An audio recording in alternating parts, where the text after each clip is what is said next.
Alhamdulillah, memang manasik yang terbaik lah. Servis memang terbaik di Malaysia, terbaik. Servis di Mekah dan Madinah pun terbaik. Kami sekeluarga sangat-sangat puas hati, 5 star.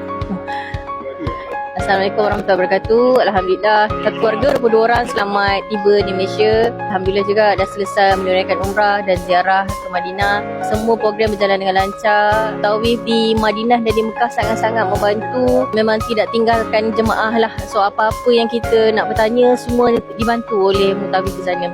Perjalanan di sana pun berjalan dengan lancar mengikut program yang telah diaturkan lah.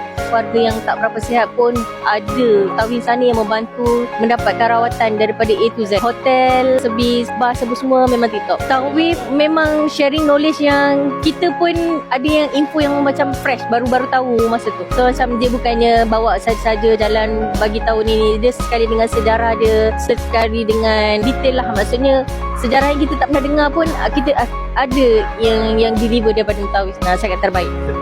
Setiap apa yang dia bawa tu ada point dia cerita. Sejarah apa, so kita dapat tahulah. Mutawif Mekah dan Madinah memang sangat friendly, seronok. Ni macam kita pergi dengan grup keluarga, bonding keluarga tu pun jadi lagi ukhuwah, lagi akrab lah. Alhamdulillah, manasik terbaik.